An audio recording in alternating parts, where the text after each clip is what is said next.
Today on the Ncast, it's my pleasure to introduce Cathy Guthrie, Ncontracts Executive Vice President of Human Resources. Cathy has served in executive roles with several fast-growing companies, and she's currently leading the effort to build and scale the world-class human resource function within our organization as we're exploding with growth. Her mission is to help employees achieve their full potential. Cathy was recently named one of the top 50 women leaders in SaaS and featured as one of the 10 most inspiring women of influence in 2022 in Insight Success magazine. Welcome, Cathy. Can you tell me a little bit about your background and what brought you to Ncontracts? And that was just about a little bit over a year ago, I seem to remember. Yeah, about 15 months ago, I think. I was with a company that had just had a successful exit and was starting to look for my next opportunity. I thought it was going to be a long search. I thought it was a needle in the haystack because I was looking for the right CEO that had a good chemistry with, that we were aligned on how you grow and scale an organization. Okay, that's one thing. I wanted an executive team that I could be a part of and not just relegated to HR, but work across the company. I wanted a private equity firm that was a real sponsor and partner with us who would fund our growth. And then lastly, it was so important to me that I get to a company that had a product that people needed, that it wasn't superfluous. It was something that would change lives. And who knew? I found it at Ncontracts. I met Michael and I was off and running and never looked back. Oh, that's great. Well, I really like the way you started off with those characterizations because it sounds like the building blocks of a good culture. It was very purposeful. I've done this before. I've helped build great cultures in other companies, and I love to build. And that's what we were about. And so that's one of those it's catnip. It's irresistible to me. I know that, again, Michael was just a great attraction for me as I got to know him. And you were right on top of that when I met you within my second week. And you and I got talking and I'm like, we speak a similar language and kindred spirits here. And I really appreciated that. So thank you. Absolutely. It's fun to talk with like-minded people. So while you're talking about this, I'd like to hear your vision for Ncontracts, overall, but especially within the HR area, and what you want to address and why. When I got here, realized that we were 9 months into the pandemic. The organization had two distinct challenges to me. One was the pandemic. Everyone who had been largely in an office somewhere in the country was sent home. So we had some separation, just like everybody else in the country and the world, really. On top of that, we had done a lot of acquisitions. We had doubled in size. And so we're used to people were just down the hall or they could step next door. They knew what was going on in the organization by osmosis, you might say. And we were starting to miss some of that. I call it connective tissue, where people knew what they needed to know. They had clarity of expectations. They understood the culture and they knew how to get what they needed. So these were some of the gaps that I noticed. So I was really focused on bringing an HR team who could start to build systems and processes that would allow us to protect that culture that Michael and others had worked so hard to build, but make it more scalable and make it meet the needs of more of the new employees who were coming in, who didn't have that luxury of sitting down beside someone to get that historical point of view that they needed. I think that's a fantastic point of view in terms of how do you bring newer people on and give them a sense of culture especially in the midst of COVID. Before in my last job, I was just in the point of bringing somebody new on entirely to the government agency. And I struggled with how do I imbue a sense of culture with this person and how do I share that? But I never thought of culture as a part of the processes and systems. They are part of the people, process, and systems. They are. So talk about those processes and systems that you were kind of looking at achieving and what you've done to try to meet some of those milestones. One of the first things that I learned here, and I think it's the same in most growing companies, was the employees were craving communication. They were starved for how do I know what's going on outside of my little world, my little square Teams box, quite frankly. And so for me, it was looking at, I saw culture surveys, I was diving into those, and that just came out at me, is that we love this company, but we want to know more.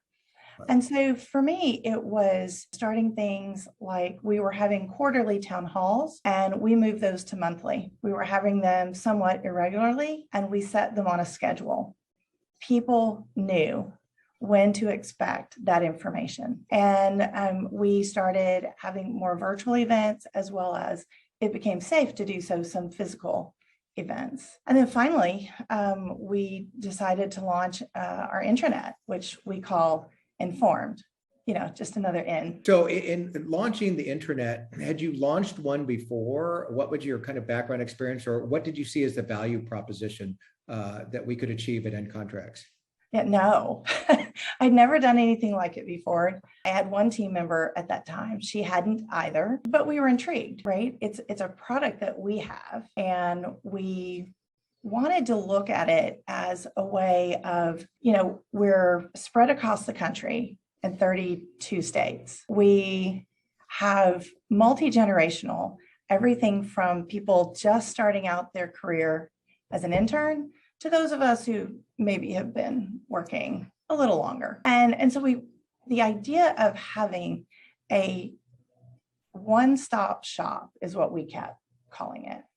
A one-stop shop where people could get what they needed from us 24/7, 7 days a week. And so for us, it was around not just policy, although we were writing a new handbook, we were working on new practices, COVID requirements were being updated continually, and we needed a way to get that to people without just blasting their inbox, right, where things got buried. But we also were thinking about, to me, part of the connective tissue is sharing life together, giving people a place to show their pets, talking about their new babies, sharing that they got a new home. These are the things that you get at the water cooler that you don't get in a disparate kind of environment. So for us, it was intriguing. It was why not? Instead of why, it was more like, why not? Let's try it. No, I think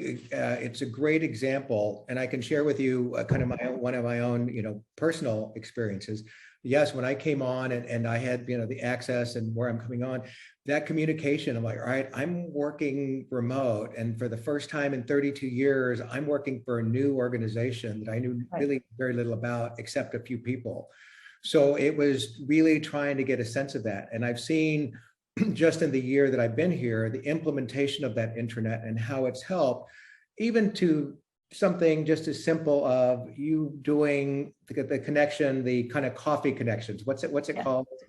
It's a random coffee. Yeah. So I just set up, I was on the other day, we're talking about this. So like, let me go on our internet. I'm like, now look at it very differently as I prepare for this interview. And I saw that, I'm like, oh, let me sign up. And so I've got a meeting set up already for Tuesday. That's great. And I really like that aspect of it, of how we're going to promote that. I know your experiences and what we've shared on the diversity, equity, and inclusion aspect of it as well, and the communication aspects of it. So as you were employing or starting to set up the intranet, you were intrigued.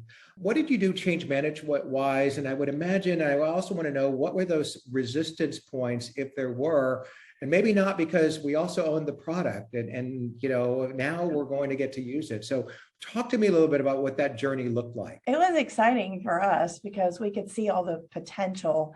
Maybe, I hadn't thought about that, Rafael. Maybe the lack of resistance was because it was a chance for us to use our own product. But as far as change management efforts go, it wasn't as hard as I thought it would be. Now, we're less than a year in, or right at, and we're still actively involved in that change management. We have folks today who have maybe been here a long time. They're very used to going to someone in HR because we are a very high touch HR team. So what we do and what we have done is if someone calls us and asks us a question and we know the answer is on Informed, our intranet, then we'll answer the question and then we'll direct them to Informed so that they say, hey, next time you have a question like this, maybe you haven't seen this. And so we'll show it to them, we'll reintroduce them. And that has been really positive because we didn't want the intranet to take away our personal connection with our employees at all. But we wanted them to be able to get real-time information when they needed it and without having to wait on us because, at the point we launched, I think there were a little over 200 employees and 2 HR people.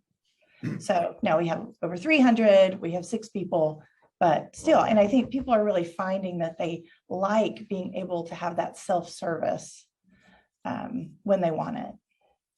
Again, I think that self-service aspect is very helpful as I just, was spending, time here as taxes were due yesterday over the last 2 or 3 weeks. I'm like, oh, I need this. Oh, I need to do this. And yet I was able to do that without having to put a request ticket in or, do something. I was able to find everything on the internet or our different resources that we've provided. But pivoting to the next question is, you started off talking about how expansive the role has become. And I really never thought about it this way until I was reading the article that was, you were featured in, that HR is really responsible for, so much more than, policies and training. It's the processes, the diversity and inclusion, recruiting. And as you talked about the company's physical environment, even in a hybrid working environment, in the midst of COVID with, such uncertainty. Talk a little bit about that and how you've kind of pulled that together with our executive team and you being one of equals at that table. Wow, it's probably something that still excites me as much as it did the day I walked in. I've been thrilled to realize that the executive team here cares about our people as much as I do. And that's not something that you can take for granted, right? We are truly partners in this. And so whether it's been on Informed or the way we have redone our town halls, our exec team is just vitally integrated into those processes. We launched a different version of performance management last year that was focused on our core values, right? Not just what you do, but how you do it. And again, that's the kind of thing that inspires confidence in employees. I'm seen, I'm viewed, I'm heard, but it also gives us the opportunity to work with them on career development. What are they going to do next? And that's the thing I'm excited to do at a next level with our intranet as well, is starting to have more of those career development tools, because I can't think of a better place for that to go. People come to work for a place that they feel like they matter, they're part of something bigger than themselves, and they can see their future. And so I think that's our kind of next level challenge and what to provide to keep us moving on this train. So what are some of those tools that you kind of envision as a part of that to achieve those goals? Have you given much thought to that? We'll be looking at a different, more automated performance management tool. We hope to have that towards the end of the year. We've started compensation studies where we're going to be building the backbone of what the career families and mapping may look like for folks, whether they're individual contributors or managers. For managers, we recently launched our Manager 101, just giving all of our managers from brand new managers, someone who'd been in there 1 week, all the way through to people who've been managing 30 or 40 years, getting a common language around how we manage as a unit, but also setting expectations as to how we can show up from one team to the next in that consistency for our employees. Because as they grow, they may not just grow from in my team, right? They may go cross-functionally. And so I have a lot of plans, but it's a marathon, not a sprint, but I think we've made a lot of progress for the first year. And I can see it again now, just having been here just shy of a year. I've seen the company grow from 200 people to 300 people. That's a lot to do. And kind of when you think about it from the HR, I'm not used to seeing recruiting on that level. But I can also tell you from my own vantage point, the nimbleness and the agility of the company and the values that the company espouses is really clear to me. And I could step back and look at coming from a legacy typical government bureaucracy, which where I was coming from was still better than a lot of other places in government. Sure. And how we were doing things, but how quickly people can change and adapt and are willing to, because it's not, you don't have this legacy, this antiquated history. Well, we never did things that way. So the other issue that I find really fascinating is with the generational overlap that you have to deal with. When you were talking about working with the managers and communication, I know there was some key areas. So how did you see that? And again, that's not something I would have thought of, but maybe you've had so much experience in that. How do you deal with the overlap of a generational workforce? People are people. And I think while those of us, in the boomers and X's maybe grew up with a different expectation of what work is, the newer generations have brought to us this thought of how do we experience our best lives while doing our best work. And I think the boomers have shared the best work part of that. And at Ncontracts in particular, I've just seen this meld so beautifully because people here tend to have a natural curiosity. And so they seek out others. So that makes that a lot easier. But I think some of it is like I said earlier, humans want to contribute and know that what they do matters. So some people prefer, and we do this on our HR team, some people prefer when they talk to us that we speak in person or that we're on video. Other people we've learned really just want you to answer a 2-bulleted Teams chat. Others want to have a really long thought out email that you respond to. And so for us, it's just all about what is their language. When I do training, you'll actually hear this. For managers in particular, I don't ascribe to the golden rule because that's do unto others as you would have them do unto you, right? Not at all. What we try to do here is do unto others as they want you to, right? And so that covers all demographics. Beautifully said and well said, because again, when you say that do unto others as they would have them do unto you, my threshold or tolerance may be much higher than other people. So no, it's about how can I be present to you today and tomorrow, and what do you need from me, and how do you need me to be there for you? That's exactly right. And using our core values is a great way of communicating with people. Give them examples of what good looks like in their language and what is meaningful to them. When we're able to do that, we just get this synergy. I hate to use that word, but it just starts seeping through and we move as one. And I think that's terribly meaningful for people. So with your experience in HR, I would imagine you've seen the value of the engagement and building the culture in terms of how it impacts retention or turnover. Yes. Again, we're growing, but how have you seen that impact, even in the midst of growing? Like all of a sudden, I see that you've got 3 more postings out there, 4 more postings. Like, how do you keep up with that? But how is that engagement impacting us now? Well, I think when we look at our attrition last year, many software companies had attrition last year. We've all heard of the Great Resignation. Anywhere from 40 to 50% is common. Our voluntary attrition last year was under 10%. So I think that speaks to that, right? There's more here than just a paycheck. I call it what's our wow, right? And so for us, that shows that is hitting that target. Now, it's constantly evolving. but we're using our core values in how we recruit so that we show up in a way that's palatable, right?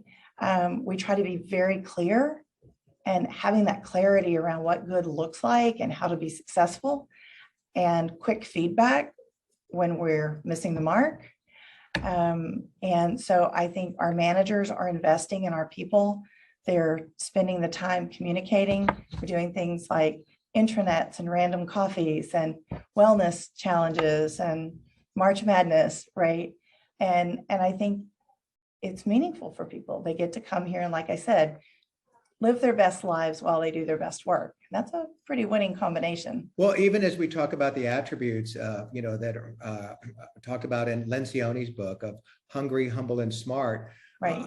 I hear people talking about that, and that really grounds what you were talking about earlier of kind of creating a vernacular for people to use, a common language. Yes. So again, when you look at the intranet, you saying, people are craving communication. So I would imagine it's that consistency and cadence of communication that is part of that. What other aspects of this helps does the internet help in building that culture? Well, again, I think, when new people come on board, we announce that they're here. We have their picture. We share a little bit about them.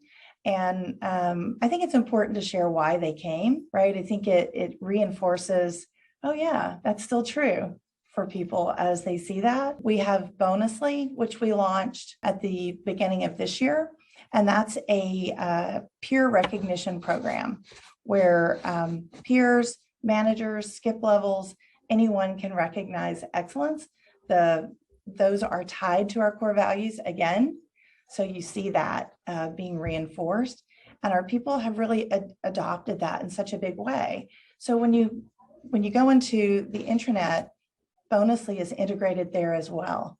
So again, it's that place that we make it so easy for you to understand what's happening, where to find what you need, how to be a part of DEI, diversity, equity, inclusion, articles on mental health, again, leading back to how to be your best self. And so I think all of these play together to provide that almost over communication to make sure that people know what's going on and they feel a part of what's happening here. A lot of these aspects, I'm going to try to recap because I think, again, you've touched on these with the internet.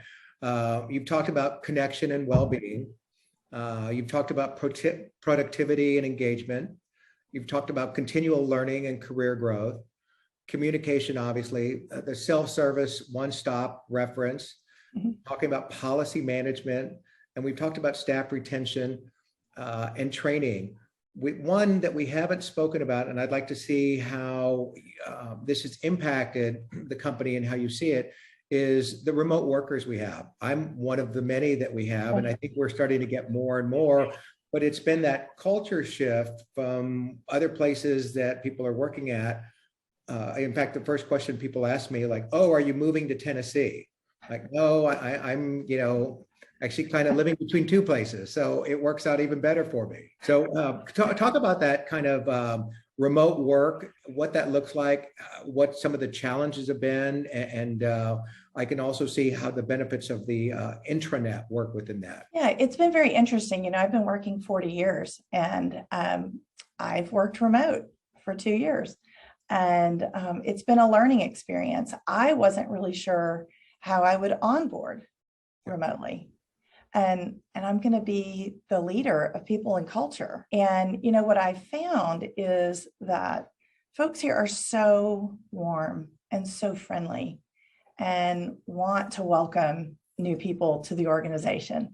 So I think some of that challenge has been answered naturally by the people who work here. We also have a program called the Ambassador program instead of an ambassador.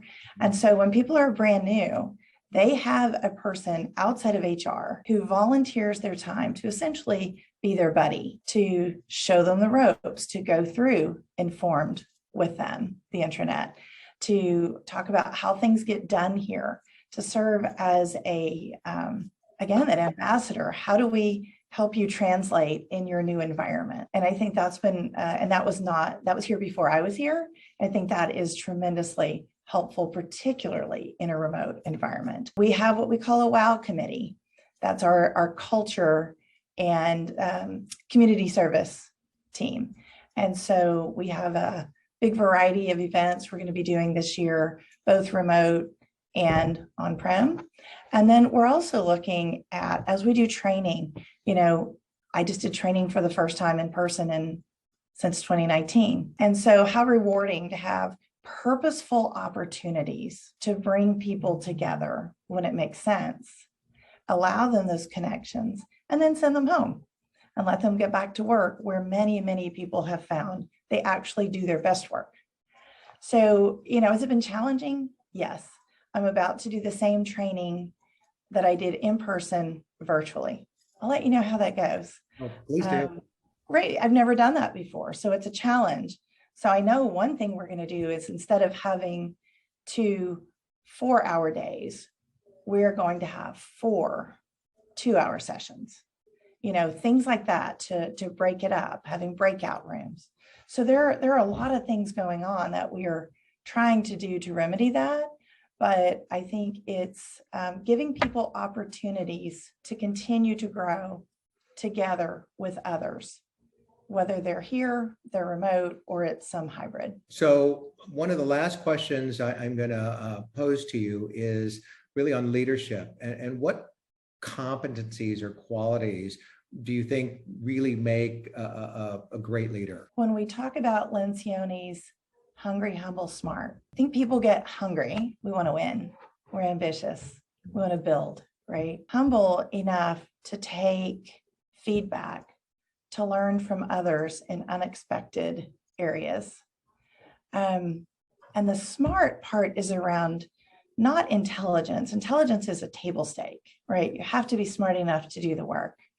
It's around people smart. It's around EQ. That ability to, like we were talking about earlier, to speak the language of the person that you're encountering. And I think our leaders, good leaders, have to lead by example in those things. But I also think that there's something nobody really likes to talk about in some circles, not here, but it's caring. Yeah. Do you care about this person as an individual, as a human being, in front of business, in front of customers, in front of everything? And when you have that priority, a bond's created, a trust occurs that then allows us to give our business the best and our clients the best. So I think it's pretty simple. Well, I will share with you an example that CEO Michael Berman, and how he demonstrated that to me. It was my second week on the job. I happened to be in Nashville, and he asked me to sit in on a call with him. Well, my anxiety was pretty high, even though I feel confident in my knowledge, abilities, and stuff. Like, what if he asked me something I don't know about? And he just hired me and brought me on for this expertise. And yet he walks in the room, at 7:30 in the morning, and first thing he says, "I'm a little intimidated to be on the call with you." And I go, "Why are you intimidated to be on the call with me?" And he says, "I'm afraid I'm going to say something dumb in front of a former regulator." And I said, "Well, I appreciate you telling me that, because I'm just as anxious that I'm not going to be able to ask something you asked me on the call in front of other people." And just that quick demonstration sold me on this company and our CEO. Yeah, that's incredible. And then again, you just really expressed one of the reasons that I love working here and working with Michael, because when your CEO can be vulnerable, you all can be vulnerable. And that's when learning happens. That's when we do our best. Well, I think you've summed it up well there. Thank you for your time today. I've enjoyed our conversation. I enjoy working with you. And I love that we had this opportunity to discuss not only our product, but how you're helping to make Ncontracts even better because of the products we have. Well, thanks so much. It's always fun talking with you. And anytime I can help, let me know. That wraps up another episode of the Ncast, talking with thought leaders about key issues in the financial industry. If you liked what you heard, please leave us a review. If you've not subscribed yet, we invite you to do so on your favorite podcast platform. Thank you for listening.